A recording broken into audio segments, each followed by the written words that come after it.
Radhe Radhe, Dandava Pranam. Welcome to Shri Shri Radha Vinobihari Mandir, Gopinath Bhavan, Shri Vrindavan Dham. Srila Gurudev ki jai, Srila Prabhupada ki jai, Rupan Gauri Guru Varga ki jai, Patit Pavan Shri Nityananda Prabhu ki jai, Prem Purushottam Sachinandan Gaur Hari ki jai, Radha Vinobihari Ju ki jai, Radharman Ju ki jai, Giriraj Maharaj ki jai, Harinam Sankirtan ki jai, Hare Krishna Mahamantra ki jai, Gaur Bhakta Vrinda ki jai, Shri Gaur Premanande Hari Hari Bo.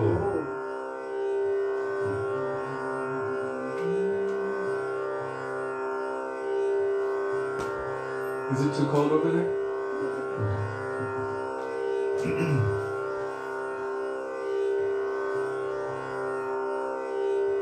So we'll begin with Mangalacharan, page 1 of this book, Shri Gauri Giti Gucha, Vandeham Shri Guru Shri Yuta Padakamalam.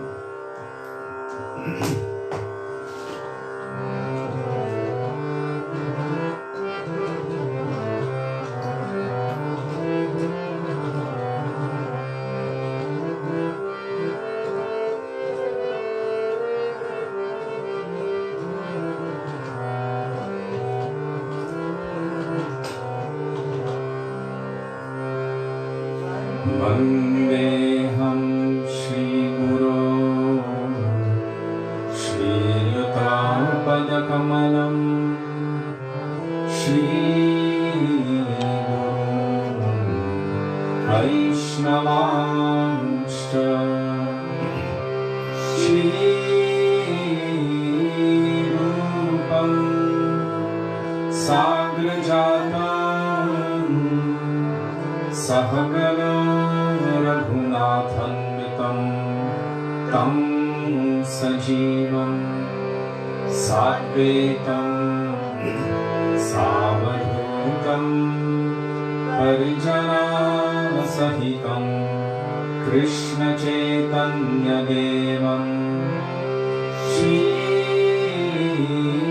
Radha Krishna Padam Sahagana Lalita Shri Vishakhanvitangscha Om Ajnanatimirandhasya Jnanam Janashalakaya Chakshurmilitam Yena Tasmai Shri Gurave Namaha Namaham Vishnupadaya Radhikaya Priyatmane Shri Srimad Bhaktivedanta Narayanitti Namine Shri Krishna Lila Katane Sudaksham Audaya Madhurya Gunaishchayuktam Varam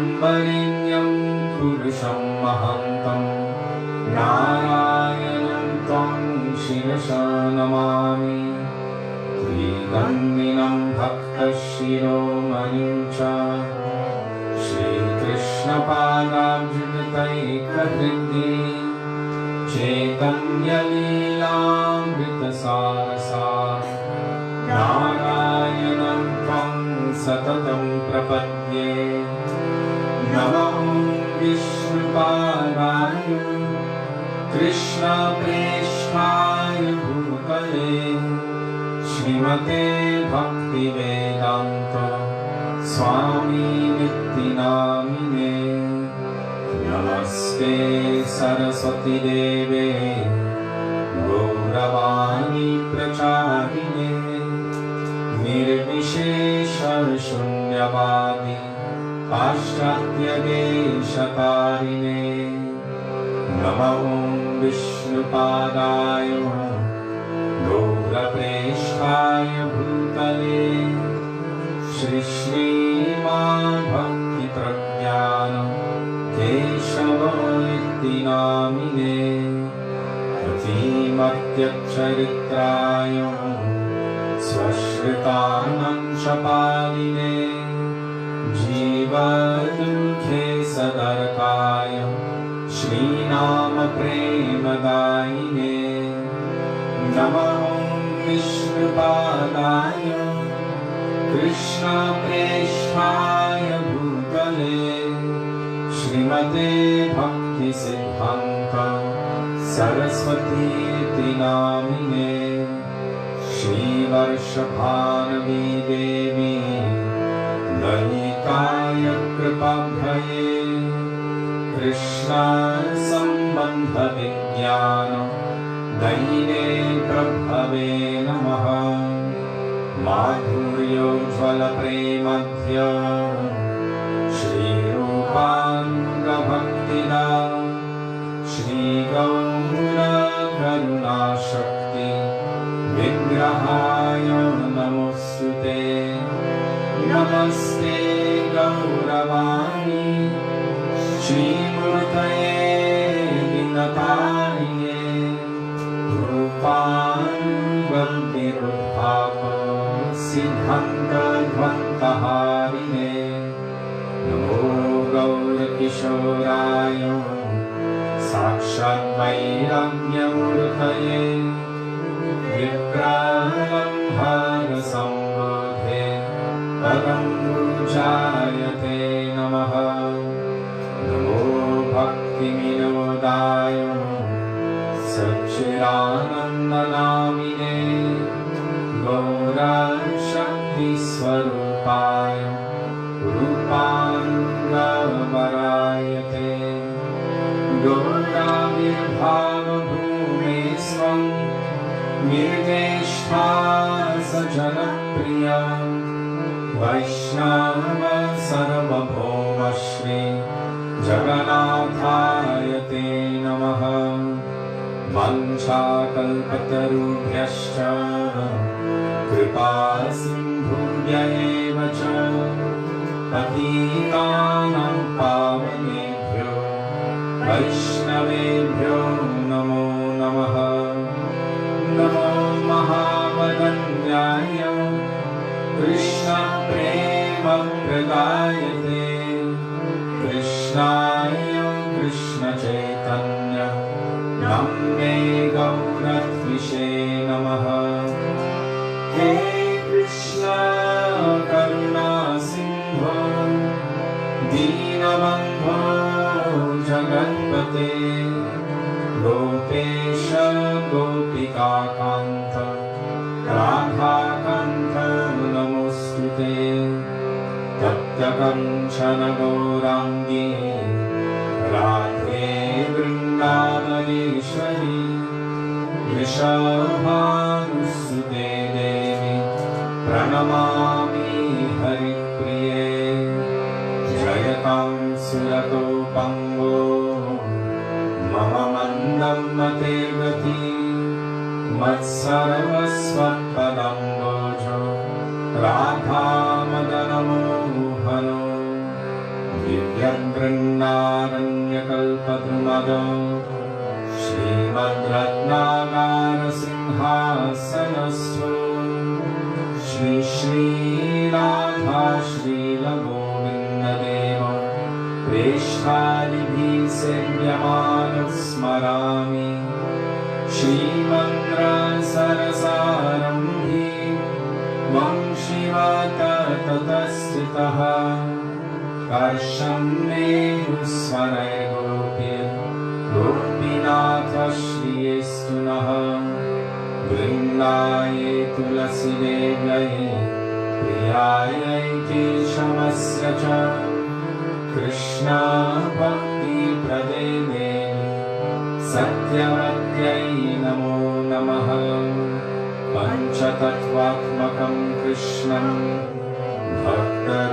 भक्तरूपस्वरूपकं भक्तावतारं भक्ताख्यं Namami भक्तशक्तिकं जय श्रीकृष्ण चैतन्य प्रभु नित्यानन्द श्री अद्वैत गदाधर श्रीवासदि गौरभक्तवृन्द चेतो दर्पणमार्जनं भवमहागावग्निर्वापनम् श्रेयगैरवचन्द्रिकावितरणं विद्यावधूजीवनम् आनन्दं कृतिवर्धनं प्रतिपदं पूर्णामृतास्वादनं सर्वात्मस्वपरं परं विजयते श्रीकृष्णसङ्कीर्तनम् हरेर्नाम हरेर्नाम हरेर्नामेव केवलम् करोन्यस्त्येव नस्त्येव नस्त्येव गतिरन्यथा हरे Krishna Krishna Krishna Hare Hare Hare Ram Ram Ram Hare Hare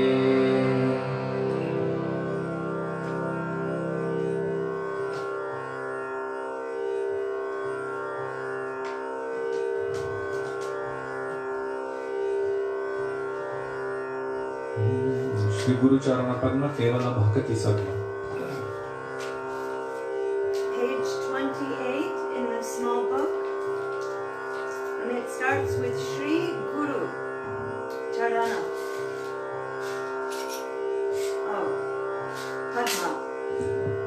Shri Guru Charana Kamala Bhajana.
Chitte te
What do you mean the rest of the verses? Because it's found in Prem Bhakti Chandrika by Srila Narottam Das Thakur. Are there other verses? I don't have any way of actually seen what you're responding with. So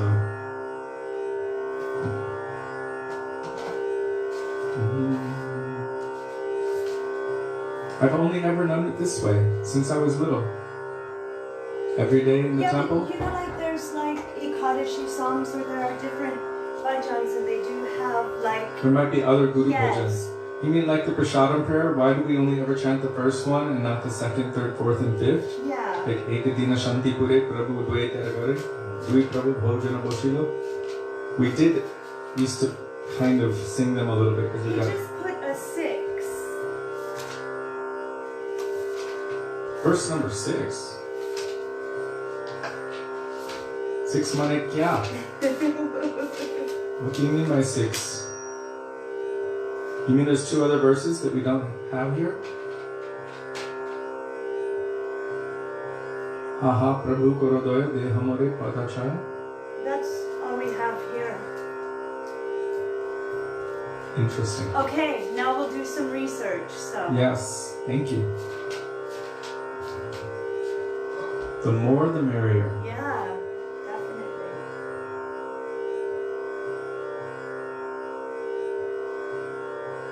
Vrindavanavasi Jata Vaishnava, page 36. 36. You said there are 6 more verses. Okay, we'll look for them. Because it'll take the whole day. Which is a good thing.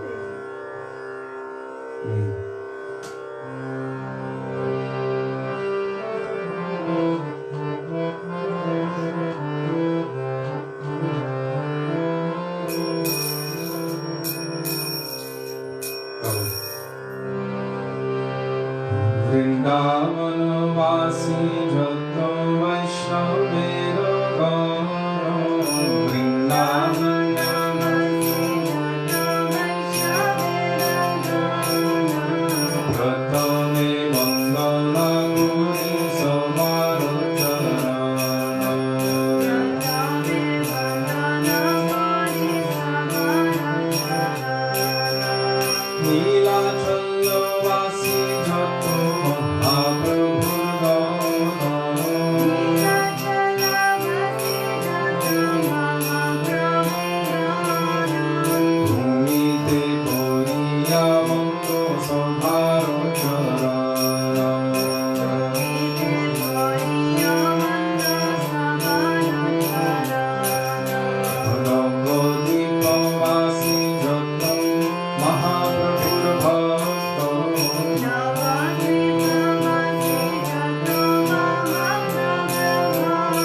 Shunyachi sadhu mukhe bole sarvajan. Page 51. Or if you don't have the songbook, you can just go to the most recent post of Jiva Pavana Prabhu, who kindly and mercifully posts the bhajan in the comment section of the thread. So scroll to the most recent post and you will find his there. Thank you, Jiva Pavana Prabhu, Dandava Thank Pranam. you, Prabhu.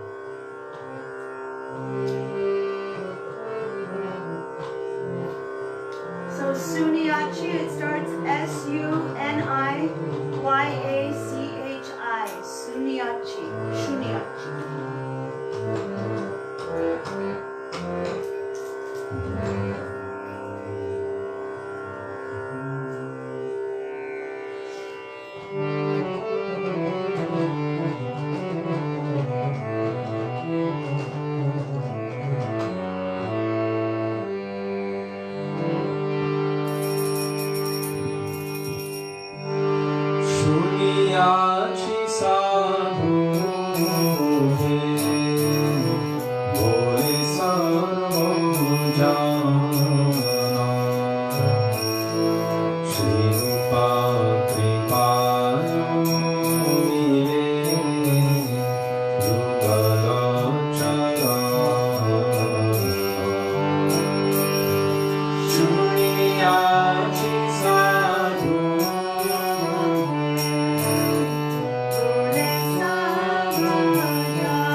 Nitai Pada Kamala Puti Chandra Shushitala. Page 58. And it starts with Nitai, Nitai, Padakamala, Padakkamala. Nitai Padakamala.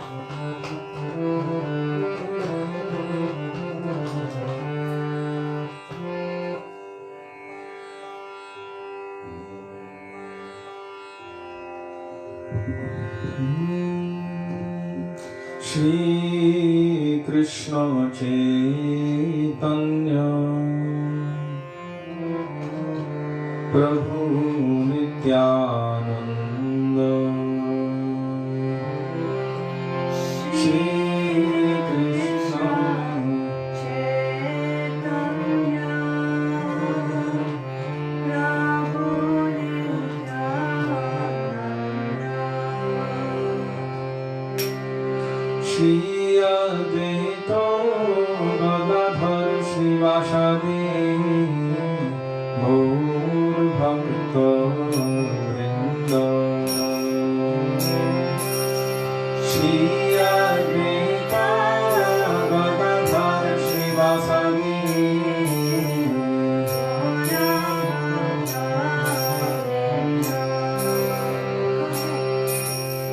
Shri Krishna Chaitanya Prabhu Nityananda Shri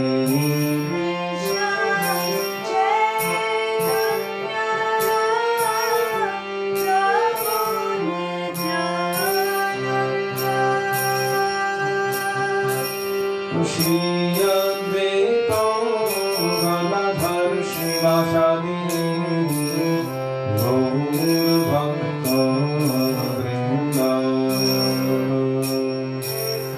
Shri Advaita Gadadhar Srivasadi Gaur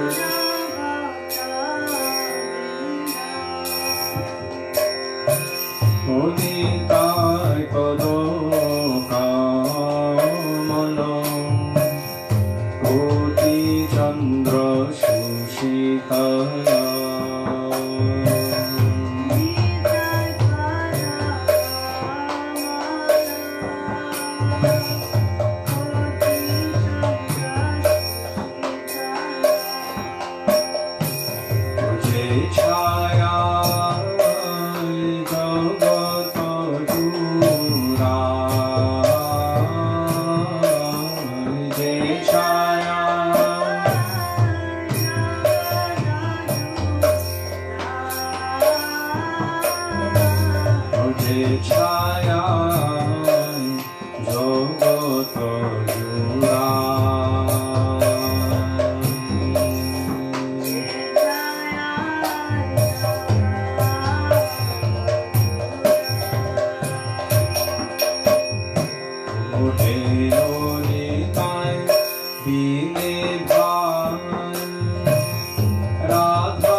असत्ये सत्यं परिमानि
very loud.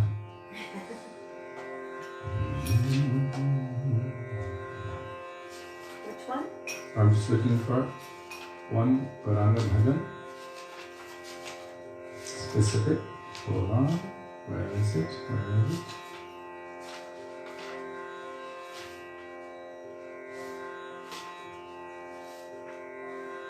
Are Bhai Bhajo Mora Gauranga Charana, page 81. Do you have it? Is it accessible in KK songs? Before we sing it, I want to make sure.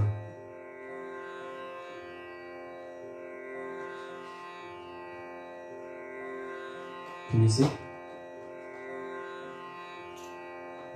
Well, Jiva Bhavana Prabhu will say if it's available or not. Are Bhai Bhajo Mor Gauranga Charana.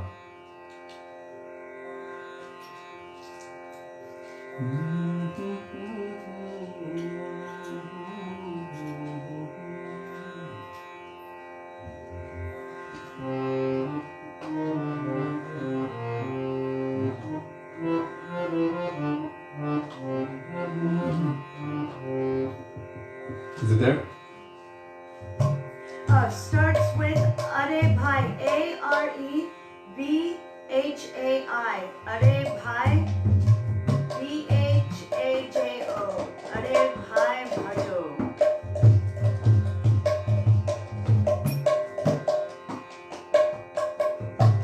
Are Bhai, okay. Good? No, they're not good.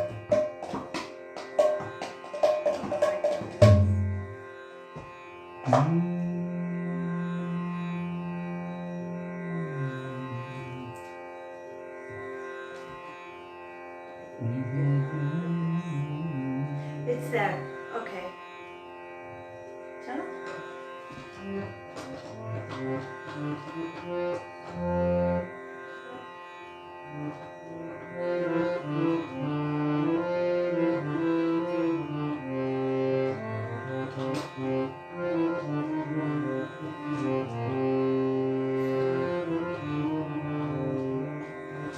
Are Bhai Bhajo Mor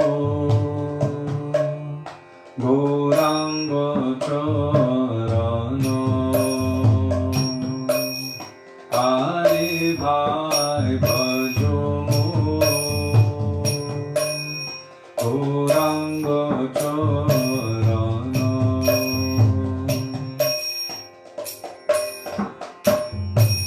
Na bhajiya mainu dukhe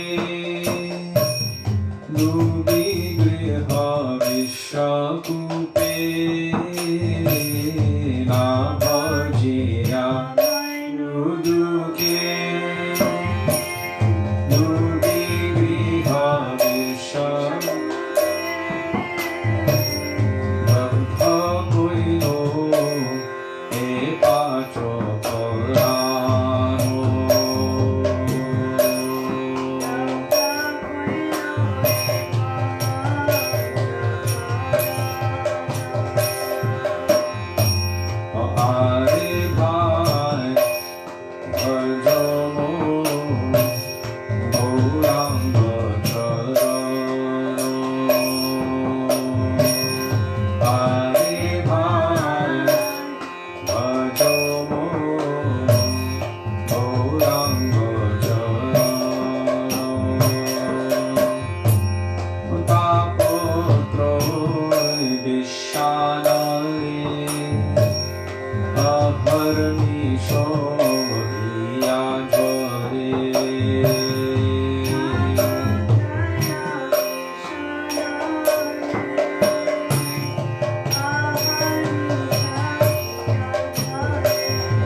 hoilo heno dhana.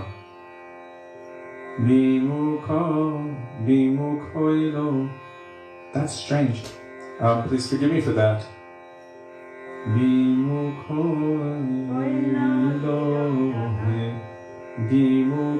hoilo heno dhana. The A was blotted out. Vimukha hoilo heno dhana.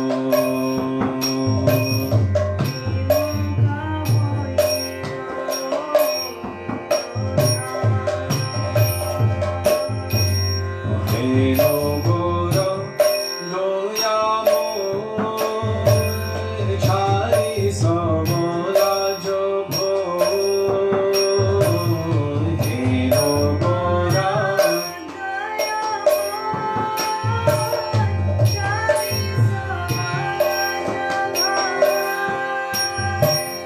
heno gora loyamo chari samola jobho.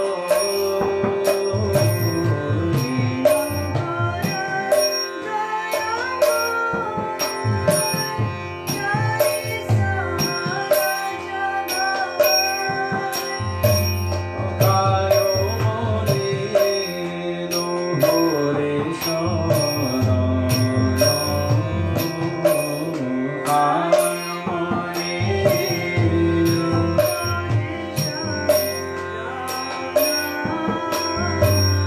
kayo mone no hore shana.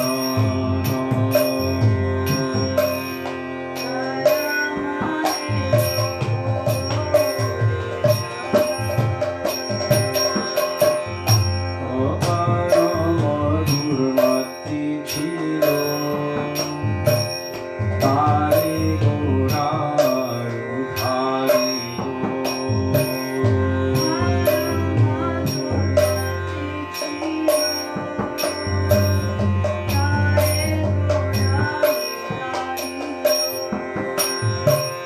tara bhairo patita pamono.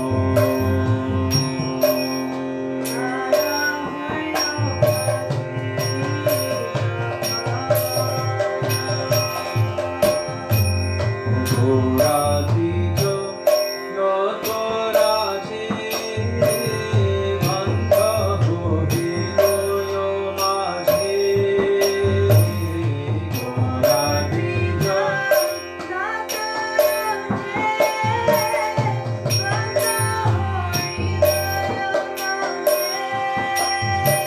api koribe samsaro shamana. Api koribe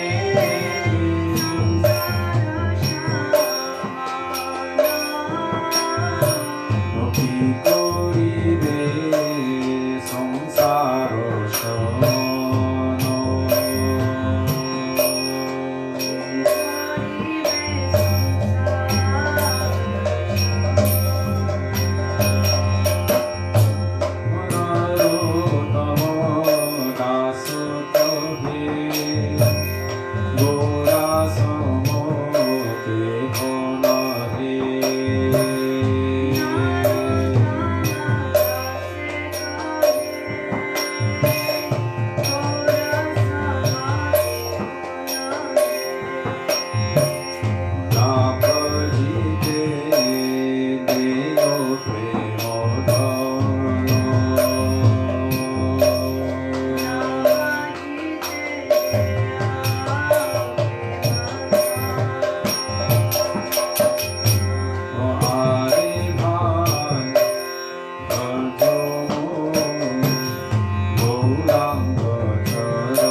Achalachi Krishna Deva Bhavantam Vande.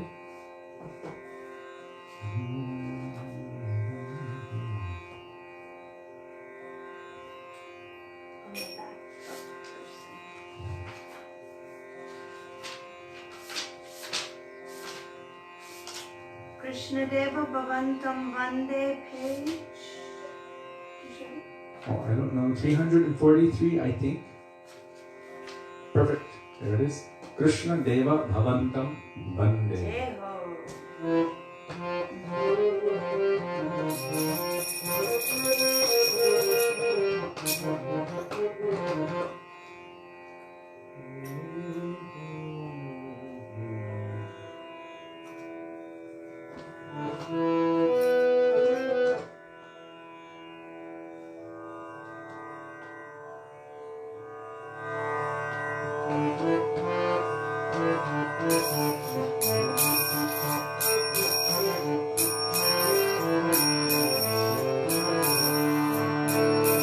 Krishna Deva Bhavantam Vande. Krishna Deva Bhavantam Vande.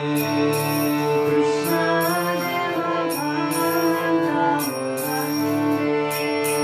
Krishna Deva Bhavantam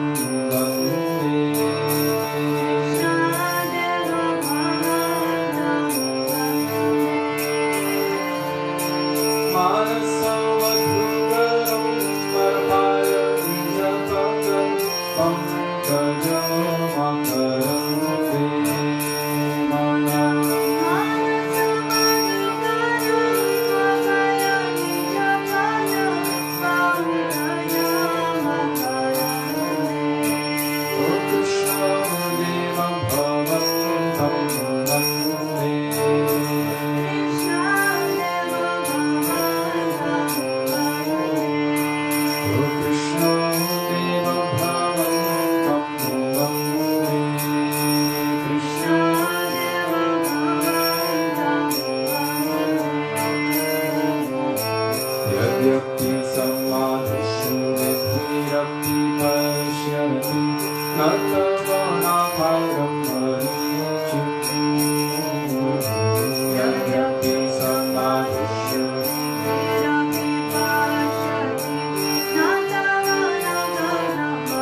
Did you ever manage to find Vande Shri Vrishabhanu Sitapada?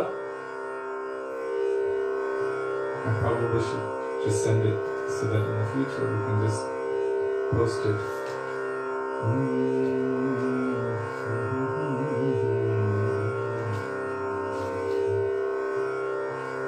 Anupama Madhuri Jori Hamare Shyam Shyama Ki.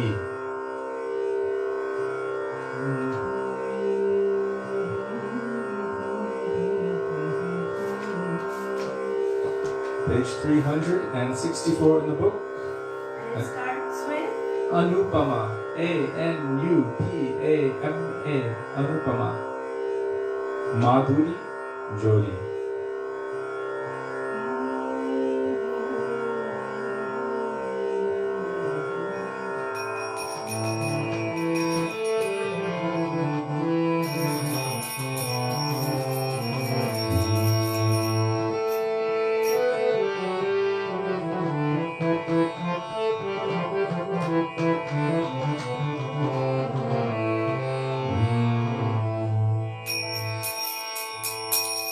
Can we do it on this?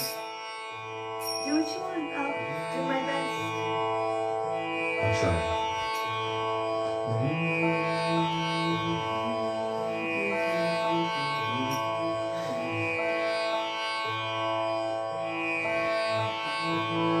Anupama Madhuri Jori Hamare Shyam Shyama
Radha Rani ki jai.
What to do without the tampura?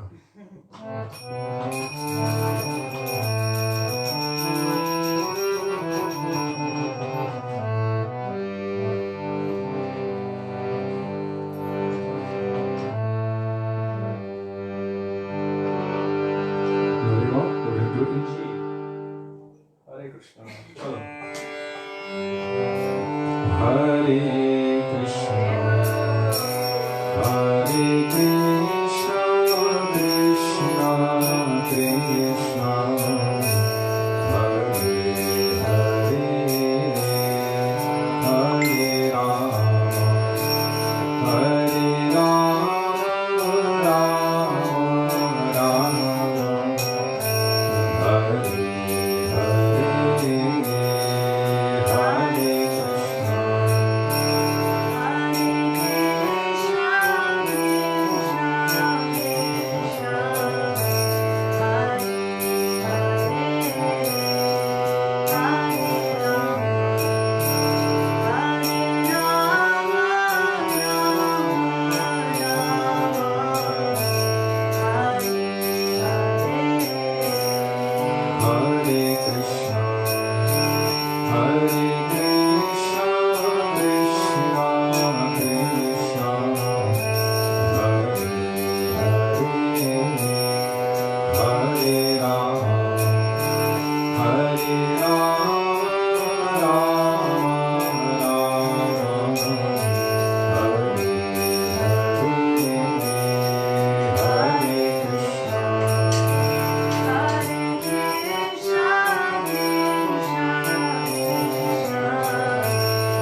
सच्चिदानंद गौर हरि की जय, राधा बिनु बिहारी जी की जय, गिरिराज महाराज की जय, हरे कृष्ण महामंत्र की जय, गौर भक्त वृंद की जय, निताय गौर प्रेमानंदे हरि हरि बोल।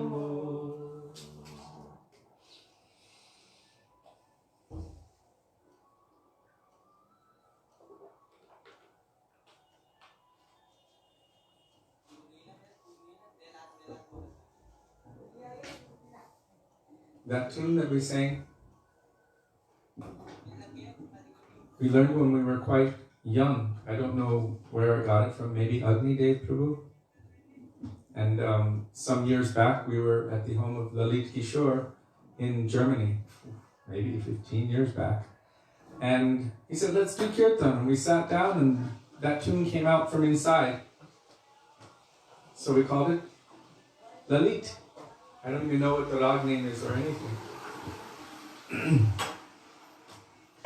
Gurave Gaura Chandraya Radhikaya Tadalaye Krishnaya Krishna Bhaktaya Tadbhaktaya Namo Namaha Ajnanatiradhasya Gyananjana Shalakaya Chakshurun Militam Yena Tasmai Shri Gurave Namaha Nama Vishnupadaya Radhikaya Priyatmane Shri Srimad Bhaktivedanta Narayan Namine Nama Vishnupadaya Krishna Presthaya Bhutale Srimate Bhaktivedanta Swami Namine Vancha kalpatarubhyascha kripa sindhubhya evacha patitanang pavanebhyo vaishnavebhyo namo namaha Shri Krishna Chaitanya Prabhu Nityananda Shri Advaita Gadadhar Shivasari Gaura Bhakta Vrinda Hare Krishna Krishna Krishna Hare Hare Hare Rama Rama Rama Hare Hare Mukam karoti vachalam pangum langayate girin Yatkripatamaham vande Shri Gurum Dinatarinam.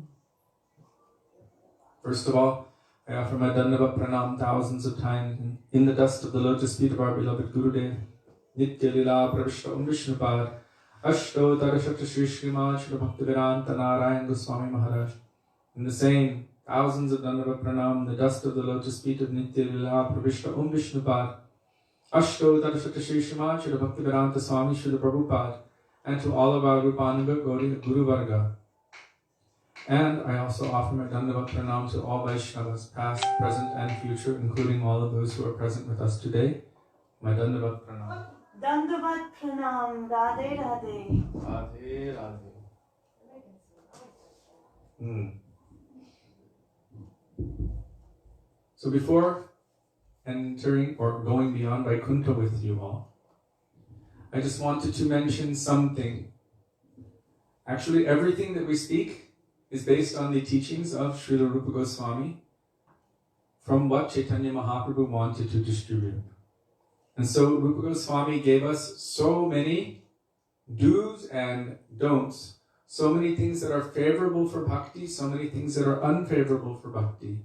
He defined what is bhakti and what is not bhakti for our benefit, so that we could understand what we should accept and what we should avoid. Because if we want to surrender to Krishna, then anukulyasya sankalpa, we must make a firm resolution to accept whatever is favorable for pleasing Krishna. And as a natural subsequent side effect of that, we would also do pratikulyasya varjana. What is unfavorable for that, we will keep that at a far distance. So sometimes it may be that some things come up in our practice or in our process where it seems to be that there's a contradiction, where we'll see that it is written in Shastra everywhere that something is favorable, and then any Guru or Vaishnava may say something that seems to be contradictory to that. And then it will create some internal conflict. For example, we all know that in this age of Kali there is no other way to attain perfection other than taking shelter of and chanting the holy names of the Lord. So that's the prescribed method. Kirtanad eva Krishnasya mukta sangha paramrajat. Simply through chanting the name of Krishna in this Kali Yuga, one can attain the highest perfection. The benefit that one could attain by doing meditation in Satya Yuga, by doing yajna or fire sacrifice in Treta Yuga, by worshipping the deity form of the Lord in the temple in Dvapara Yuga, can easily be had simply through chanting the holy names at this time. So we see everywhere how Chaitanya Mahaprabhu is glorifying Param Vijayate Shri Krishna Sankirtanam, that you have invested all of your transcendental potencies in your holy names. Abhinatva Namanamino, your names are not different from yourself. Everywhere we see the glories of the holy names of the Lord. And yet our Gurudev, Srila Bhaktivedanta Narayan Goswami Maharaj, has made a statement here or there that if you are doing all of the activities of bhakti, but it does not bring about the attraction for hearing the glories of the Lord from the lips of the pure devotees, then there's something wrong with your practice. Even chanting lakhs and lakhs of Harinam and worshipping thousands of Shalagram Shilas, if your process does not bring an attraction to hearing about the glories of Krishna, then there's something wrong with your practice. And he said that you can continue doing that for thousands of lifetimes. This does not mean that chanting the holy names of the Lord is not important. We should be careful not to misconstrue what he is saying from the essence. What he is saying is that chanting the holy names are essential. But the result of chanting those holy names should be that a deep attraction for hearing the glories of Krishna will manifest in our hearts. So he was paraphrasing the verse from Srimad Bhagavatam, Dharmasvanushtita pungsang vishvakshena katasaya notpadiye jariratim shrama eva hi kevalam. That all of the activities that one may perform in this world, if they do not bring about rati, an attraction for hearing vishvakshena kata, the glories of the Supreme Lord, then it is all considered hard, useless labor. So, someone may misconstrue this to think, oh, well, actually Harinam is not so important, I should only hear. But then when you listen, what do they all tell you? Always chant Harinam. Right? So, it's like saying, oh, I don't need any sadhu sangha, I have a book. But the books are telling you everywhere, you need sadhu sangha, you should associate with pure devotees. So we should not make the mistake. It's called niyama agraha. There's under-adherence or over-adherence to the rules and regulations of scriptures. This can also be applied to the words of the pure devotees. Oh, my Gurudev said this is not so important. Well, what was the context of why he said it? It's not important. What's not important? Chanting Harinam? No, Harinam is important. He has said so many times, why have you become weak? Even those who know so much and who've heard so much Harikatha, and they're able to give it and share so beautifully, but they became weak and they fell away from the process of bhakti. Why? Because they have neglected their Harinam. So we should understand everything in context. Otherwise, we might throw out the most important thing. Oh yes, if one is just making a pretense of chanting for kanaka, for wealth, for kamini, for sense gratification, for pratishtha, for name, fame, and adoration, trying to use Krishna in their own service, and then they hear this instruction from Gurudev, oh, one should not chant for the purpose of using Krishna in their own material service. Oh, this means I shouldn't chant. No, this is an overextension of the instruction. That's not what Guru and Vaishnavas are saying. They're saying you should try to come to the point of chanting the pure name, not trying to use Krishna in your service, but always chant, right? Syat Krishna Nama Charitari Sitapya Vidya. That in the beginning, yes, it might be bitter, like sugar candy is for a jaundiced patient, for someone who has jaundice, for someone who has a liver disease and their body has turned yellow. For that person, still they should chant. They should still take shelter of Harinam, but always in connection with and under the guidance of any pure Vaishnava. Why? Because on our own we're not strong. Ekaki amar nahi paibal Harinam sankirtane. I don't have the strength to, with a one-pointed focus, serve Krishna.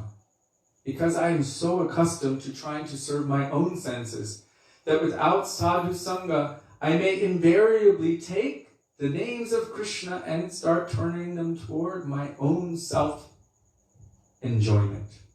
I will try to utilize Krishna in my service, but being under the guidance of a sadhu Vaishnava, sadhu Guru, what will we do? They will recognize, oh, be careful. You're starting to use the names of Krishna for your own self-aggrandizement. Even you're using Harikatha for your aggrandizement, for your bank account. Now you're charging for Kirtan, you're charging for Harikatha. This is not good. All of our Guru Parampara frowned upon this. Don't do it, it is not good for you. It will destroy you, it will ruin you.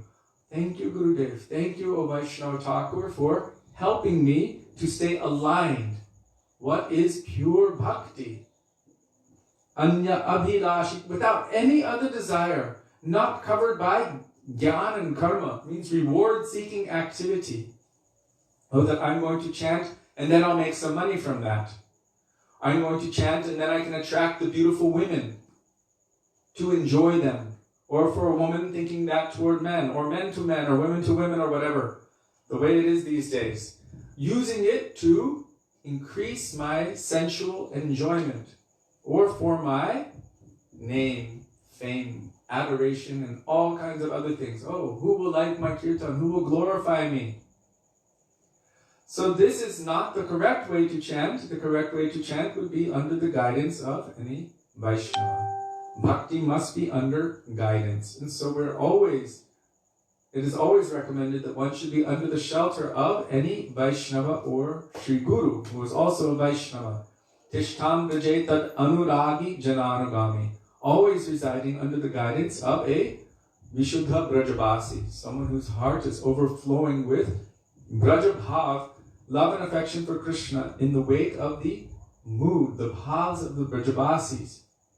Then our Nam Kirtan Bhagavat Shravan Mathurabhas and Sri Murti Shraddhai Sevan will be properly aligned and properly focused.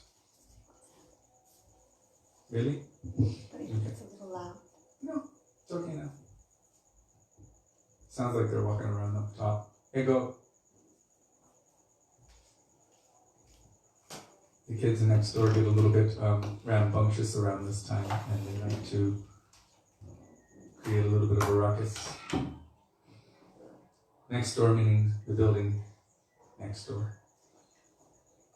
So, Tishtam Rajetad Anuragi Jan Anugami. Jananugami means to be under guidance. Then we can be properly situated. But if we're just looking, oh, this is the one exception. Here's a really good one. It's written in Sri Chaitanya Charitamrita. There's a verse that nothing else is necessary. Only Harinam. So there are some persons who look at that and they take it as the exception, literally rejecting all of the other instructions of Sri Chaitanya Charitamrita and just taking that one verse. Well, Chaitanya Charitamrita said it, so let me just take this verse out of context of the rest, and now I have my instruction, chanting Harinam. So then they don't observe any rules or regulations or even associate with Vaishnavas, just doing their own thing, but the sound vibration is coming out. This is called emphasizing that verse. Niyamagraha. Putting overemphasis on that and not realizing what it means. So this question came to our Srila Gurudev, Srila Bhaktivedanta Narayan Goswami Maharaj, and he explained that yes, all you need is Harinam. So if you're taking shelter of Harinam, then what will Harinam give you? If you're calling out Hare Krishna, it is the sound of the soul, Srila Govinda Maharaj said, the sound of the jiva crying to Krishna for mercy. Then how does Krishna's mercy descend? Sri Guru. Yes, the form of Krishna's mercy. Krishna's mercy condenses like the ocean condensing into a cloud, and that cloud comes over and pours its rain of mercy on this blazing forest fire. So that is Krishna Kripa Shri Murti or Shri Guru. So yes, all you need is Harinam. Then Harinam will give you Guru. And then Guru will enculture you how to serve Krishna and how to purify your heart so that you can serve Krishna with prem, with love and affection. So he will give you Harinam or give you Krishna. So from one calling, then something manifests and then a greater calling comes. So yes, from that perspective. But it doesn't mean we should throw out everything else. Krishna is coming. You're calling Hare Krishna. Krishna comes and says, okay, here. No, I don't want what you're giving me. I just want to vibrate this sound vibration. Then how will love ever awaken in our hearts? So it is essential and imperative that as searchers on the path of love of Godhead, on the path of love for Krishna, bhakti, that we don't throw out the baby with the bathwater. What is essential and what is non-essential. And really this comes down to having vivek, discrimination. This discrimination is necessary. There is the tattva siddhanta and then there's apparent siddhanta. So there's tattva vichar and apara vichar. And as I told the other day, Srila Gurudev Maharaj explained that we are not followers of the apparent vichar. The apparent vichar is the discrimination which is apparent, which gives us some kind of idea. But the tattva siddhanta is our rule book. That's why Vaishnavas are said to be Shastra Chakshushaha, always seeing through the eyes of Shastra, not through the eyes of the exception. The exceptions may be there, and there are so many who choose to live in the plane of the exception. And then they find, why am I not progressing on the path of bhakti? Because living on the plane of exception means only living in the plane of sentiment. It's like that philosophy without religion or religion without philosophy. Religion without philosophy is sentiment, and philosophy without religion is mental speculation. They must both be together. So this is the same thing. Niyama agraha, over-adherence or under-adherence to the instructions given in Shastra.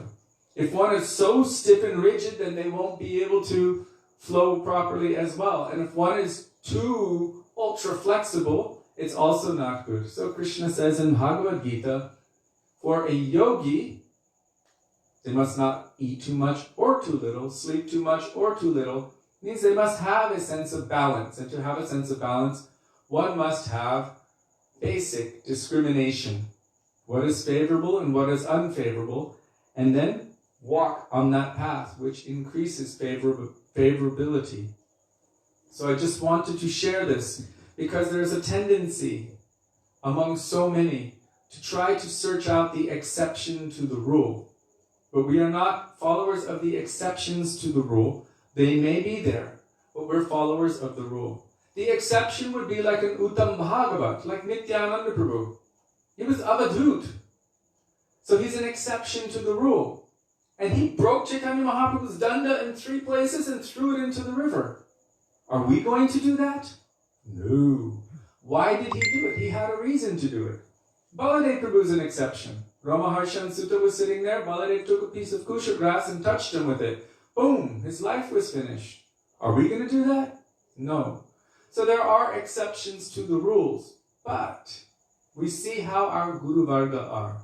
Those who are manifesting in the form of Guru, Sri Guru, like our Gurudev, like Srila Gurudev Maharaj, like Srila Bhaktivedanta Swami Prabhupada, like Srila Bhakti Pramod Puri Maharaj, like Srila Bhakti Siddhanta Saraswati Prabhupada, and all of our illustrious acharyas.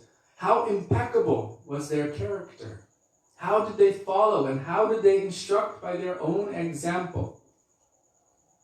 So we see that those who are following the exception gurus, generally they end up being in a very bad way.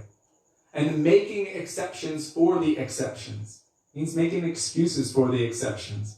And then you find yourself in the land of Sahajya and you're like, oh my God, what happened to me? I used to be so enthusiastic on the path of bhakti and now I'm stuck in the land of I don't know because I was following only the exceptions and not the tattva vichar. Srila Prabhupada instructed, our Srila Bhaktivedanta Swami Prabhupada, he said, Vaishnavas are Shastra Chakshusha. When any question comes to them, they never say, I think, I believe, maybe, well, it could be. No, immediately they will quote Shastra. And this is Chaitanya Mahaprabhu's instruction to Ramananda Rai. He said, I'm going to ask you so many questions, but I don't want to hear any answer unless it has Shastric evidence, scriptural evidence. Otherwise, I will not hear it. So Chaitanya Mahaprabhu asked him so many questions, and Rai Ramananda brought Chaitanya Mahaprabhu so much happiness by describing or giving evidence from Shastra to prove the point that the highest among highest personalities, that personality whom even Krishna is going mad for, is Srimati Radhika. So I wanted to make this point because there can be that tendency, and so it is essential that we understand things in context, and to do that we must be under the guidance of Vaishnavas who can correct our misunderstandings. Otherwise, like when I was young, we would be in the temple. We didn't want to accept any guru. We saw too many gurus falling down, so we were like, oh, I don't know. We'll just do our own thing. And we were doing our own thing. And then we're sitting there leading kirtan and going, oh my God, did you see it look like the deities were dancing? Did you see it look like their eyes were moving? And then the next moment we would go out to the movies. We'd go hang out with our friends. We'd do whatever. Now, if you apply scriptural and shastric and sadhu context to all of this, and what Srila Govinda Maharaj said, what I read yesterday, how is it possible that we're going to see the deity, Thakurji, Krishna, dancing and his eyes moving when we're still full of so many material desires? One moment here I am doing kirtan, imagining this, and the next moment I go and do so many nonsense activities. That is called sahajya. So without being under guidance of any pure Vaishnava, we will have a natural tendency toward sahajya. Therefore, to always be under guidance, Tishtan Brajetat Anuragi Jananagami, is essential for the conditioned soul if they want to progress in the path of bhakti and they want their anarthas to be eliminated.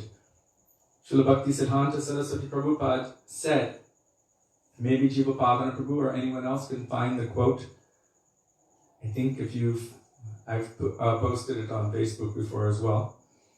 He said that if we are not under the guidance of sadhu or in sadhu sangha at every moment, then the jewels which we have already collected in our hands, that treasure which we have already collected, can become lost. So it is essential that we are always in the association of devotees of the Lord, and this will increase our inclination to love and serve Krishna, our higher taste, by which naturally the lower taste will be relinquished. So let me just check and see if there's any comments. Jiva Pavana Prabhu added some nice lectures.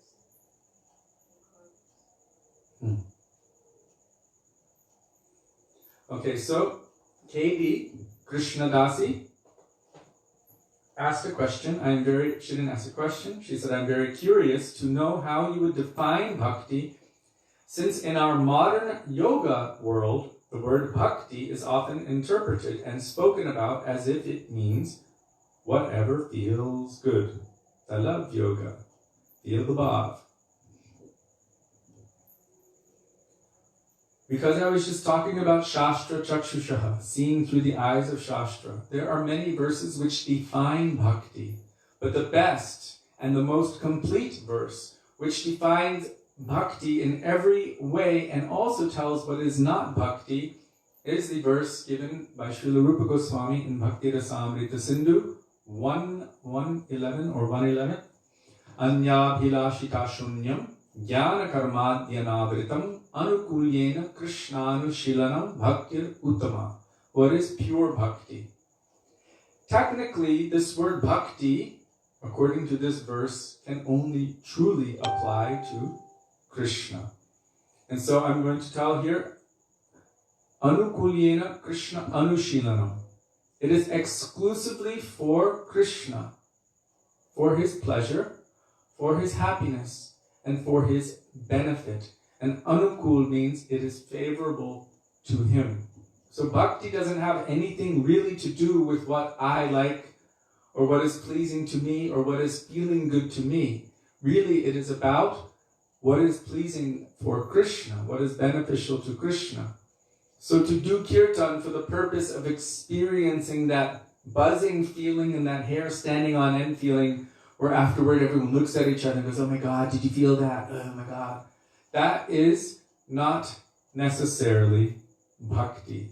If one is doing it for the purpose of experiencing that feeling, maybe even ecstasy. If that is the purpose, then that cannot be considered bhakti.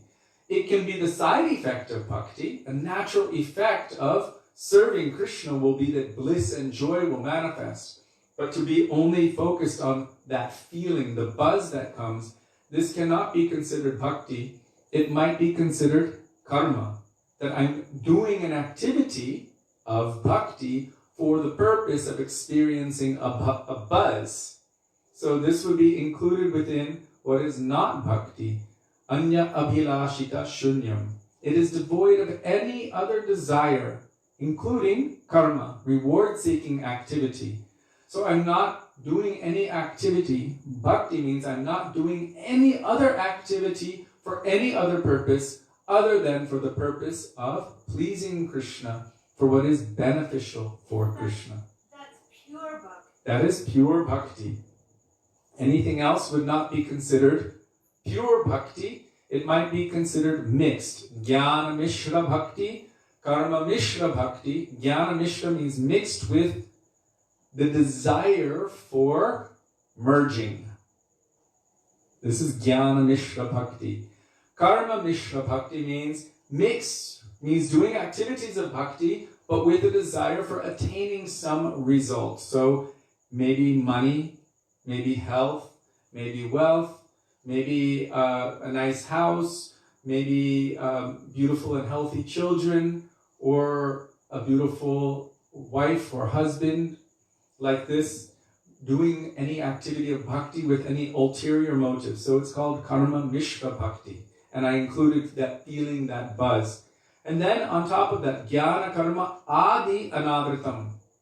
Anavritam means devoid of. So jnana karma adi. Adi means and, so forth.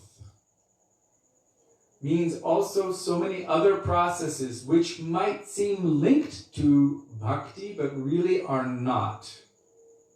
And that includes palmistry, astrology, maybe psychology, the process of yoga, which is aimed at its final attainment of increasing one's ego or their power, if that is the goal. It's not necessarily unfavorable if someone's doing some stretching just to keep their body healthy or going for a walk or something like that. If they're doing that activity for the purpose of keeping their body healthy so that they can remain focused and serve, that's different. Like our Gurudev told us, even your eating and sleeping is for me, because our eating and sleeping was so that we could serve. So what is the intention? Bhakti is really all about the intention as well. So if the intention is to serve and please Guru, Gauranga, Radha and Krishna, then what can be beneficial for that? First we must understand, will it be pleasing for them? Will it be beneficial for them? Then I can include that in my process. But if it's not, if it won't be pleasing for them, then how will it be beneficial for my increasing of bhakti?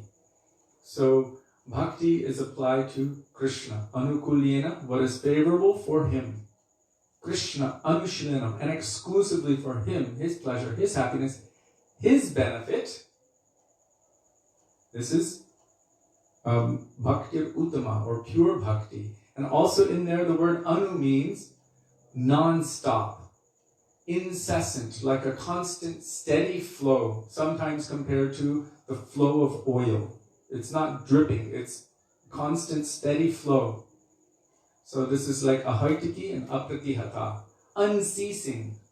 Bhakti must be like this, like a constant steady flow, and also anu means anugatya, always under the guidance of any sadhu Vaisnava, especially Braja Rasik, Bhavuk, Anuragi, Vaishnava.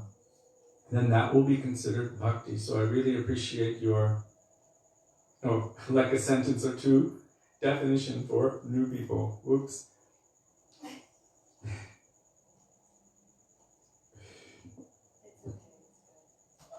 I only look down every once in a while. So there's nothing wrong necessarily with the ecstasy which comes as a result of doing activities which are favorable for the service and pleasure of Krishna. There's nothing wrong. In 2 sentences or 1 sentence, bhakti means those activities that one does expressly and exclusively for the pleasure, happiness, and benefit of Krishna. That automatically excludes everything which is unfavorable for that, because I use the word exclusive, so it's already present there.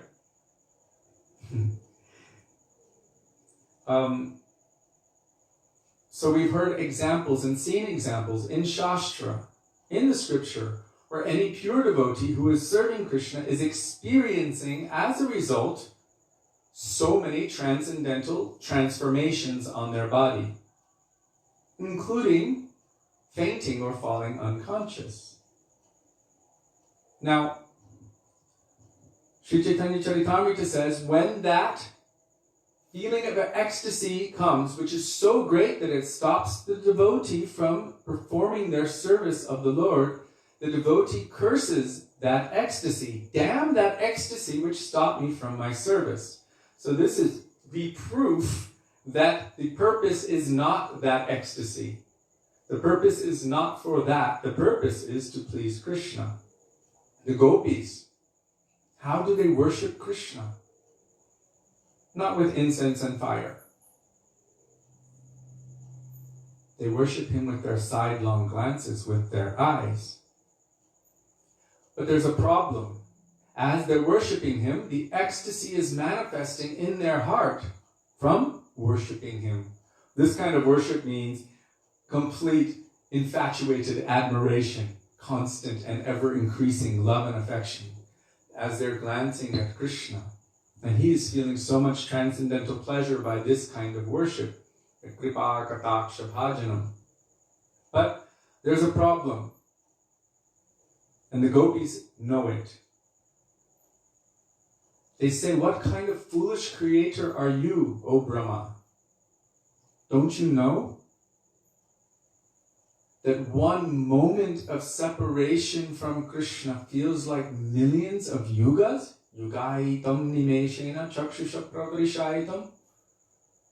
And the entire universe feels vacant in one moment of separation. And you have given us eyelids which blink how many times every minute? And not only that, as we are seeing Krishna, prema is manifesting in our hearts as we are admiring his transcendental beauty, as we are worshipping him with our eyes. And as a result of that, tears are filling up our eyes and we're not able to see him. What kind of foolish creature are you who gives us eyelids and tears? We don't want those experiences which are stopping us from serving Krishna. If you were really intelligent, you would fill our body with eyes, like Indra. Our whole body with eyes that never blinked and never had tears, so that we could drink the nectar of Krishna's beauty constantly. So this kind of moods manifest in their heart. The purpose is not for my own pleasure, although ecstasy may come as a result, but that can never be the intention if we want to call it pure bhakti. So I hope I was able to clarify that. All right. So now we will together continue going beyond Vaikuntha, which is a beautiful commentary from our Gurudev Srila Bhaktivedanta Narayan Goswami Maharaj on the heart's treasure of Sri Sanatan Goswamipada, known as Sri Brihad Bhagavatamrita. So first we will pray to them in the words of Sri Raghunath Das Goswami. Vairaga Juga Bhakti Rasam Prayatnair Apayanan Mam Anubhikshamandam Kripam Budiryapara Duki Sanatanastam Prabhum Ashrayami. Begging in the dust of their lotus feet that may even a particle of their moods which are present within these pages manifest within our hearts.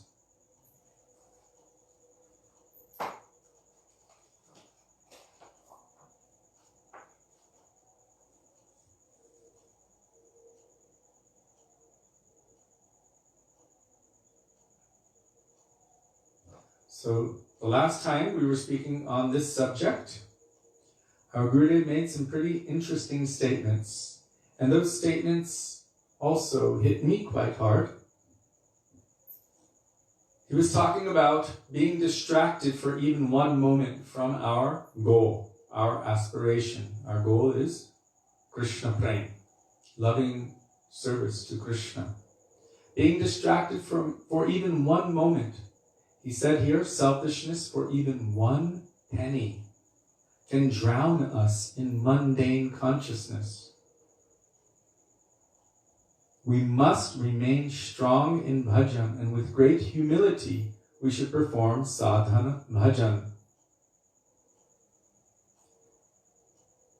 He said that we know that we're not this body, and hundreds of thousands of times we've heard it and spoken it as well. But then we perform some sensual activity and again we forget this. If for 1 second we forget it, then all of our determination for spiritual advancement may vanish. It means one moment of entertaining mundane thoughts, mundane desires, material desires, one moment of entertaining it. In that moment, Maya, it would be Maya. Absorption in Maya may take place. Srila Prabhupada gave a very interesting example based on one verse in Bhagavatam. Maybe Jiva Pavana Prabhu, you can look it up. K-S-U-R-A-M, Shuram. So it means, we know when we hear spiritual life is like a razor's edge. I always, when I was little for some reason, felt that, okay, it's like a razor's edge. It's like a very narrow path and you can fall off either side very easily. I always thought like that until I read from Srila Prabhupada. He was talking about Shuram. And he gave the example, like a razor's edge. You can be in a barber shop and the barber is shaving you with a straight, a straight razor. Single-edged blade, and they train how to do it. They can shave like a shaving cream or foam off of a balloon without popping it. So he was explaining that you can be in that situation, but one moment of distraction and cut will come and blood will come. One moment of distraction. So in this case, he was explaining that spiritual life is like a razor's edge. That moment that you are not absorbed in Krishna, Maya will flood that place like a hole in your boat. So we must be Krishnamoy, fully absorbed in Krishna at all times. Otherwise, most of us have experienced it. We can see what happens when we're not absorbed in Krishna. One moment of being neglectful or forgetful of Krishna and Maya will flood that place. One moment of sensual enjoyment or one moment of absorption in money, kanaka kamani or pratishtha, for wealth, for sensual satisfaction, or for name, fame, pride, position, power, or anything. Everything. We can lose our focus on bhakti. So he said we must be very, very careful to always be attentive. And this also will take place if we maintain the association of Vaishnavas. Because the moment they see us turning away, they put those blinders on a horse for a reason. Because the horse will tend to look this way or that way. Our senses are like wild dogs, puppies. Just moving from one thing to the next, to the next, to the next. You're like, oh my God, this thing's got so much energy and he's just pulling you in all directions. So they put the blinders on and the horse starts to go this way. You pull him back. Keep him focused. Keep him on the path. Keep going forward. Don't be distracted by all of these other things, these temporary material things. So Srila Prabhupada was always giving that kind of focus. All of our Guru Varga, our Shastras are giving that focus. Don't become distracted. One moment of distraction and thousands of lives you will have to take. Like Bharat Maharaj, he became a deer. Sobari Rishi, one moment of distraction and he lost all of his bhajan. Vishvamitra Muni, one of the most powerful rishis. One moment of distraction, hearing Menaka's ankle bells and mind fully carried into illusion. So it is essential that we try to always remain under guidance, who will keep our minds, our senses, our intelligence from wandering here and there. Krishna said, even for a greatly advanced personality, if even one of their senses is left unchecked, it can fully drag them into the clutches of illusion. So it is essential for us. We must remain strong in bhajan, and with great humility we should perform sadhana bhajan. Only by the influence of Yogamaya will we be able to be strong like this. So he was talking about Yogamaya. And he said that by the influence of Yogamaya, means Krishna's transcendental internal potency, when the essence of Hladini and Sambit, means the pleasure potency means what is pleasing to Krishna, and Sambit, which is Bhav and relationship potency, which is represented, or the Devata of Hladini Shakti is Radhika, the Devata of Sambit Shakti is Krishna, Adhishtatri Devata. When the essence of these two, what is my relationship and how will I utilize within that relationship to serve Krishna? When this mercy potency is awakened within our heart by the power of Yogamaya as coming through Sri Guru, by that, then this proper sentiment will arise within the heart of the jiva. This is called Vishuddha Sattva. Vishuddha Sattva. So we know Sattva means goodness. There's Sattva, Rajas, and Tamas. Goodness, passion, and ignorance, and they are playing on us in this material world like any puppet master is playing on his puppet. He's got the strings and he's directing us. So we are being played by goodness, passion, and ignorance. Gai vihesha gunamayi mama maya. Krishna is saying that this is my divine deluding potency in the material world in the form of gunamayi, goodness, passion, and ignorance. And my maya, my material illusory potency, is extremely difficult to overcome. Only one who surrenders unto me, they can easily cross beyond it. So in this case, he's saying Vishuddha Sattva. Vishuddha Sattva is completely different than Sattva. Vishuddha. V means like special. And Shuddha means pure. So a special, pure goodness means transcendental. Vishuddha Sattva. Transcendental, pure goodness, which is beyond the material realm. By that transcendental influence, what is inside will awaken. What is inside will awaken. So as fire ignites the fire that is already present within wood, then what is inside will awaken by the presence of, by the mercy of Yogamaya in the form of this Vishuddha Sattva, which is the essence of Hladini and Sambit. So Gurudev now is saying there are differences in bhakti and also differences in rasa. So we already read through so many different kinds of definitions. Actually, it wasn't the definitions, he was just stating the words. So now we're going to come to the definitions. He said that bhakti is one, it is not two. What does that mean?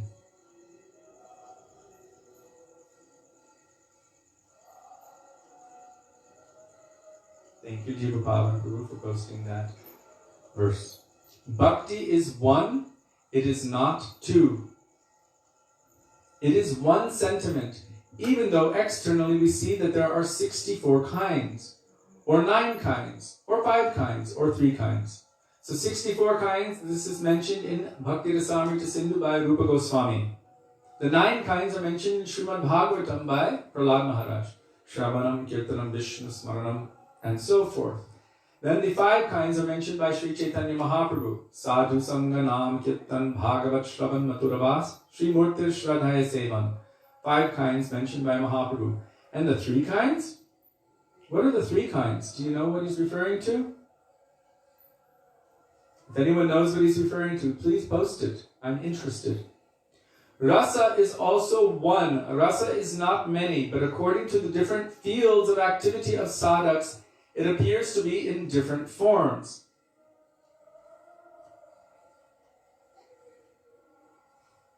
So bhakti is one, but is manifested in so many different ways. Rasa is one, but is manifested in so many different ways. Krishna is one, but is manifested in so many different ways. Radhika is one, but is manifested in so many different ways. Yogamaya, the same. So many. Shringar is one complete rasa. Madhurya rasa. So Shringar means this Madhurya rasa. Manifest from that in sequence. So from Madhurya rasa, within it, what is contained inside is Vatsalya, parental mood. Sakya, friendship mood. And Dasya, servitorship. And it appears in those forms. So here Gurudeva is explaining something interesting, and this is confirmed in Sri Chaitanya Charitamrita, that within the highest rasa, Madhurya, contains the completeness of every other rasa. And within those other rasas, within Vatsalya rasa contains the completeness of Sakya, friendship rasa. Within that contains the completeness of Dasya rasa. So everything is contained within the highest rasa, the Adi rasa, or the original rasa, Shringar rasa, Madhurya rasa.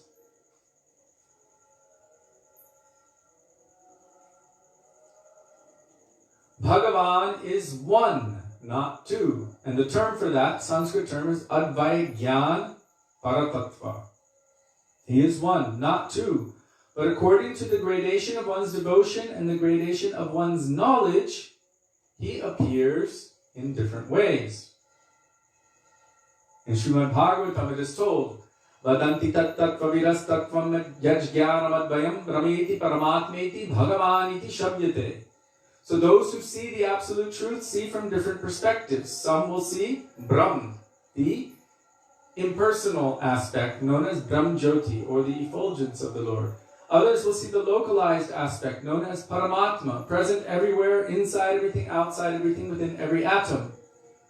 And others will see the Bhagavan aspect, full of all transcendental variety, whom you can have a personal relationship with. So according to Shastra, the goal of the Jnanis, or those who are trying to approach the Lord through the process of knowledge, is this Brahm aspect, the impersonal feature of the absolute truth. The goal of the yogis is the Paramatma aspect, meditating on the Lord situated within the lotus of their heart. And the goal of the bhaktas is Bhagavan, awakening a personal relationship of service to the Lord in any of his forms. So even within the idea of Bhagavan, there's also so much. There's all the Vishnu forms, then there's the forms of Narayan and Vaikuntha, so many forms, and then Matsya, Kurma, Varaha, Narasimha, all of the avatars, millions, unlimited avatars. And then there's forms like Sri Ram, and then forms like Dwarkadish, then forms like Mathuresh Krishna. Then you have Braj Krishna. And even Braj Krishna, although he appears as one, still he is not one.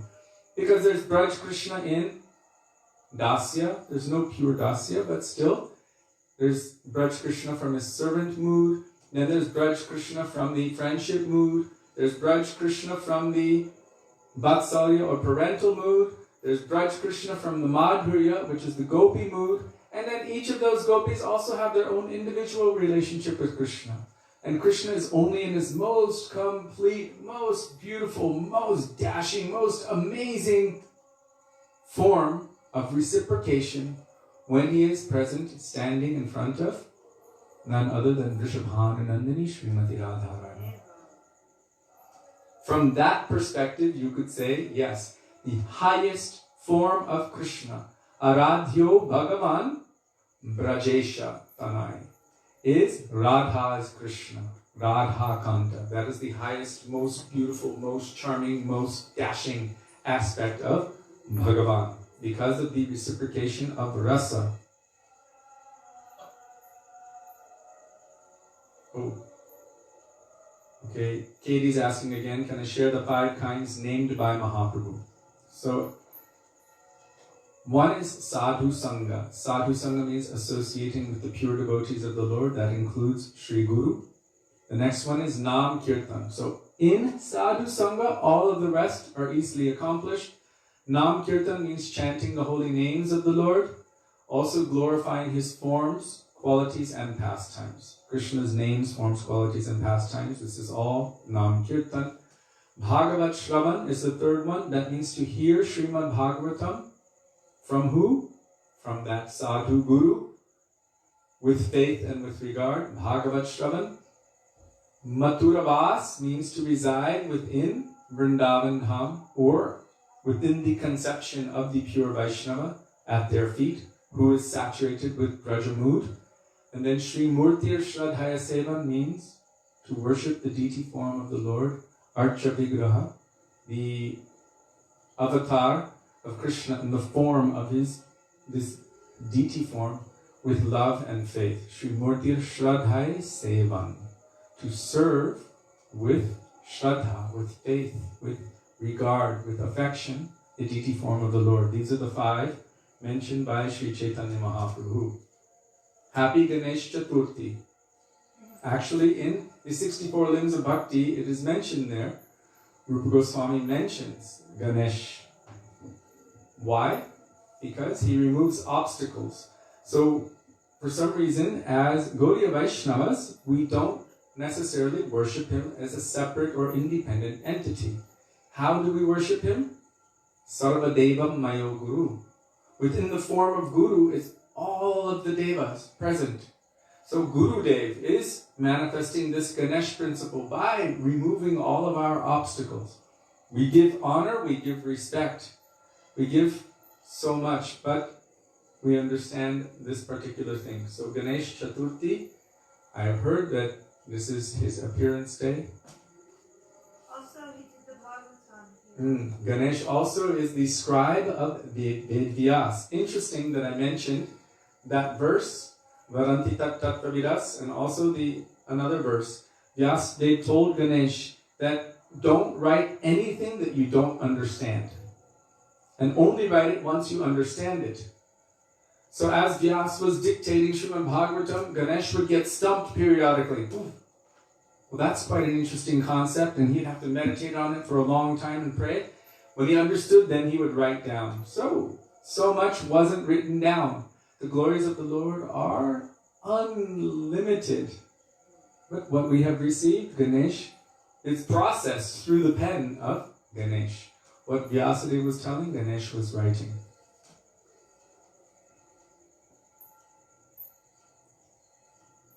So here, Gurudeva is saying that Bhagavan is one, not two.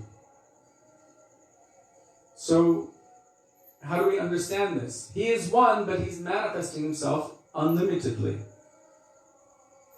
So here he appears as Brahman, Paramatma, Bhagavan, Krishna, and so many other forms. The same moon, according to our angle of vision, appears as the lunar days of Vidya, Trayodashi, Panchami, and so on. That is, new moon, half moon, full moon, dark moon, anything like that. So, in Brahma Samhita there is a verse, Ram Adi Murti Shukala Niyamena Tishtan Nanavataram Akarur Bhuvaneshu Kintu Krishna Swayam Samabhavat Paramapumanyo. Ram and all other forms. Ram Adi Murti Shukala. They are like phases of the moon. The moon is always full, but we sometimes see different phases. So this is something for us to consider. The moon is revealing a certain aspect. So today or last night when we went out, we saw the moon look very skinny. But anyone who knows about the moon knows the moon is always a full moon. We are only seeing that aspect. So this is kala or phase. So Gurudev is saying that there's one Bhagavan, but that Bhagavan is manifesting in so many different ways. But Brahma Samhita does confirm Krishna Swayam, himself. The full moon is Krishna, Samabhavat Paramapumanyo, from whom everything else is manifesting. The same thing is told in Srimad Bhagavatam. After mentioning so many different incarnations, then it says, Ete cha angsa kalapunsa Krishnastu Bhagavan Swayam. All of these angsas or manifestations, all of these forms are there, but Krishna is himself the supreme, original Bhagavan. So the moon does not change. It is the same moon, only our vision of it changes. Therefore, sometimes it is Amavasya, the new moon. Sometimes it is Purnima, the full moon. And in precisely the same way, the same Bhagavan appears differently according to the gradation in a devotee's sadhana. Similarly, Bhagavan's potency is also seen according to the gradation in a devotee's. Okay. So, the first sentence Gurudeva is talking about Bhagavan himself. And the next one is saying Bhagavan's potency or his Shakti. So according to one's sadhana, they will see Bhagavan a certain way.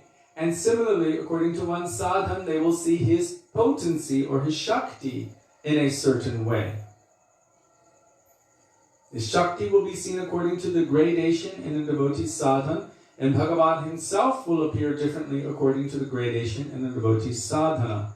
All of this variegatedness is the arrangement of Yoga Maya, Krishna's internal potency.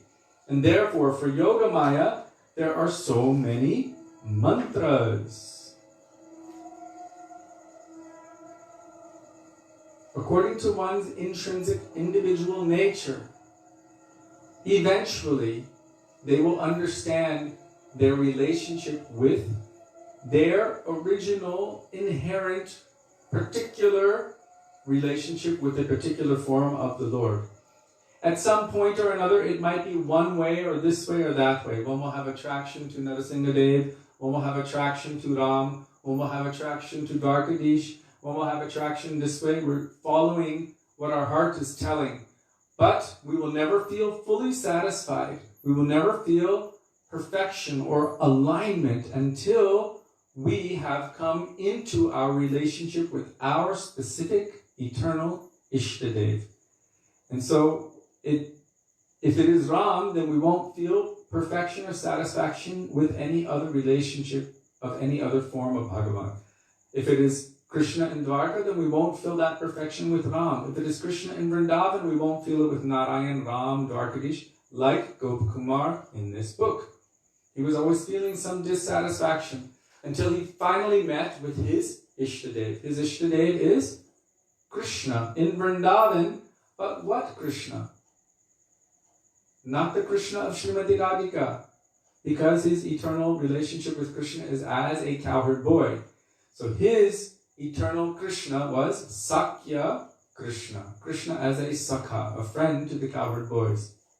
He did not find his perfection until he met with that particular aspect of the Lord for whom his heart, his soul would fully open and fully embrace. And you've seen that beautiful painting of Gopakumar and Krishna upon finally meeting, how they embraced each other so beautifully, sweet and lovingly. So all of this variegatedness is the arrangement of Yogamaya, and therefore for Yogamaya there are so many mantras.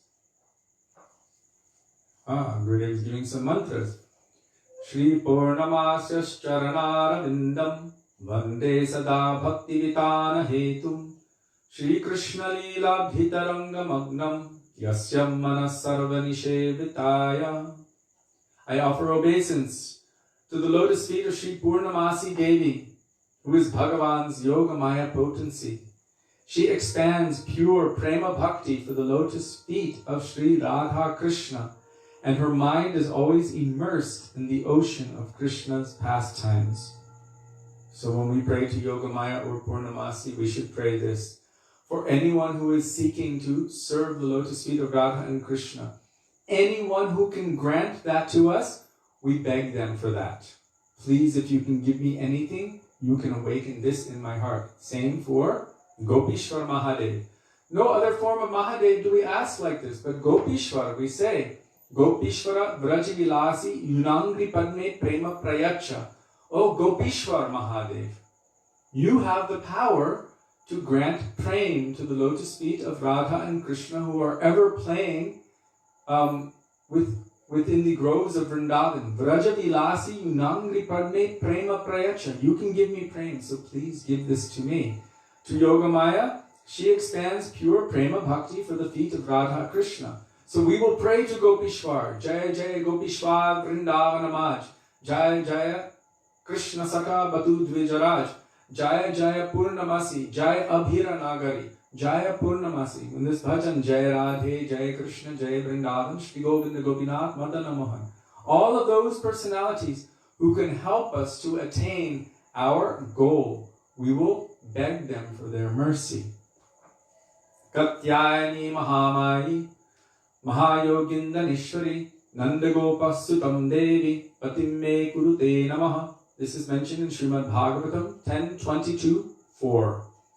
The gopis worshipped Yogamaya with this mantra. O goddess Katyayani, you are the great internal potency of Bhagavan, the possessor of all mystic power and the ultimate controller. Please make the son of Nanda our husband. We offer obeisance to you. Now we're not praying for Krishna to be our husband. So when we chant this mantra, our Gurudev would put a little tag in there.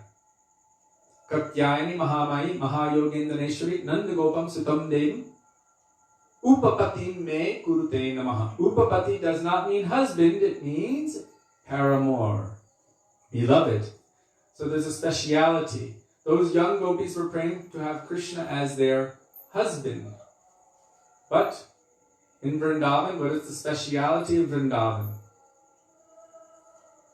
What is the speciality? I think it's also in this Jaya Radhe Jaya Krishna. Parakiya bhave jaha brajete prachan. Parakiya bhav. Parakiya means beyond the husband relationship.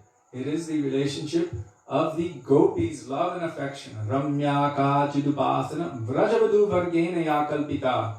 The topmost method of worship that Krishna is the most pleased with is that of the complete surrender of the young married gopis of Vrindavan. Vrajavadhu vargena yakalpita. Vrajavadhu means those young wives of Braj. They gave up everything for the service of Krishna, ran to him in the middle of the night to serve him, giving up everything. And for them, Krishna said, I can never repay you, not even in the lifetime of Brahma, for your loving dedication. I cannot repay you. So let your love be its own repayment. All of the variegatedness in Bhagavan's pastimes is arranged by Yogamaya. Although the influence of this potency is indescribable, it is known to pure devotees, and they can describe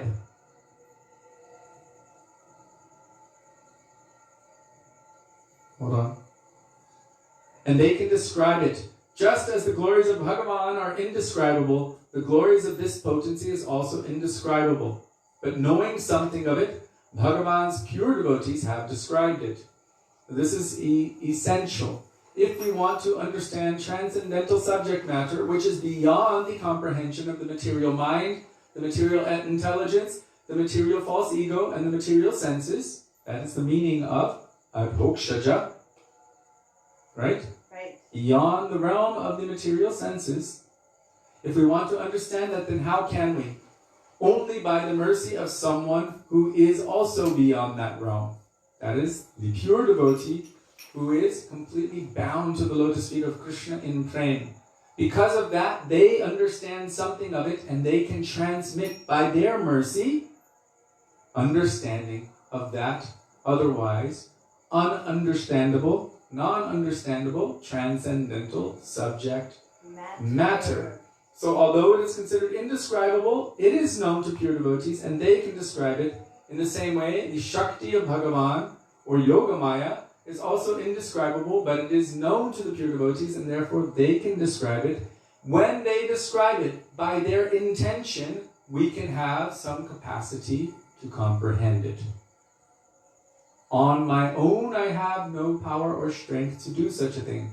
Nayamatma pravachanena labhya. I cannot ascertain through all my knowledge of this world, through my knowledge of Sanskrit and this and that and language and everything.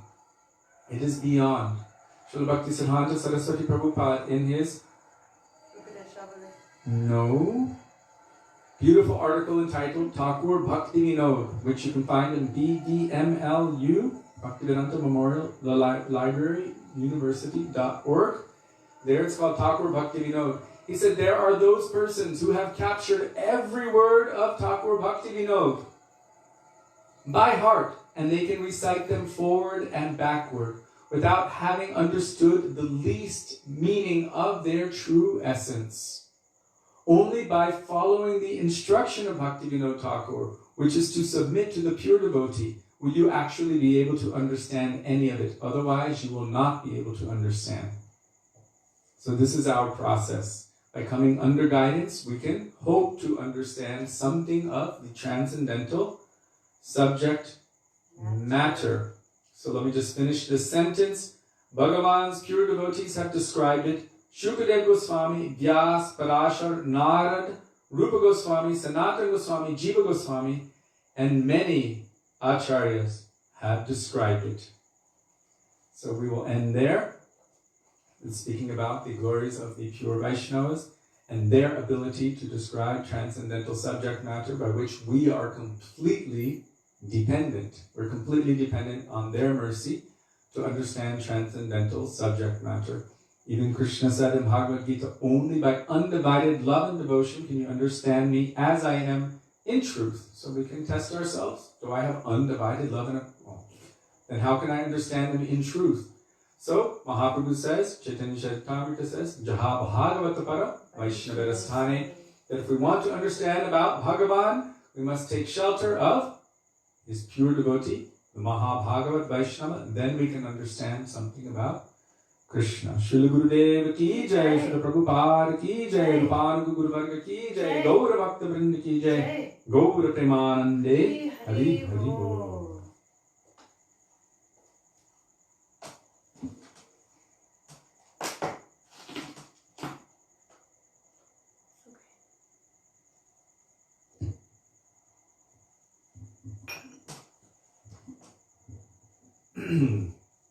We'll talk about Pati and Upapati tomorrow. Sorry, I didn't see the question till now. Oh, thank you for posting that. Thank you. It's such a powerful, powerful revelation by Srila Bhaktisiddhanta Saraswati Prabhupada. So.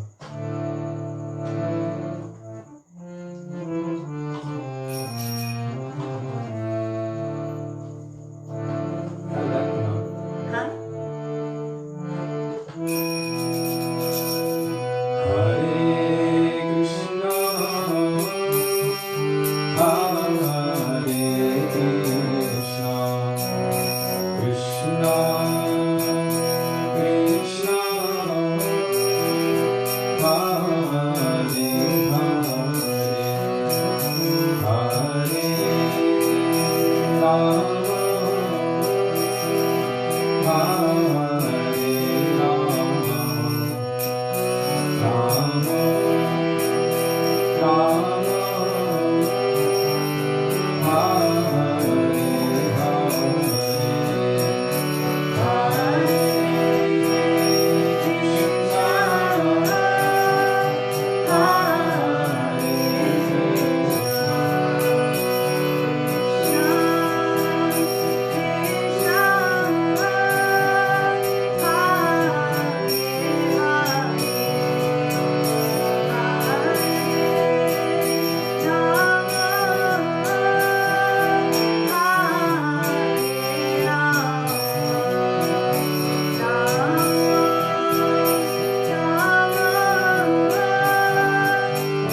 Thank you all very much for being with us today, for giving us the opportunity, for remembering the beautiful teachings of our Gurudev and our Guru Varga, and for engaging us in our Guru Seva from our living room, from this temple room actually.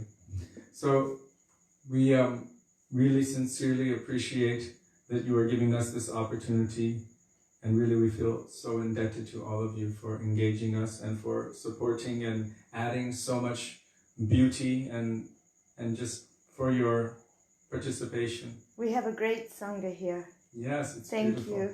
you. We look forward to being with all of you tomorrow. See you So, tomorrow. Pranam. Dandavat Hare Pranam, dear Krishna. Vaishnavas. Radhe Radhe Radhe, Radha Radhe. Vinu Bihari Ju ki Jai. Jai Radha Shri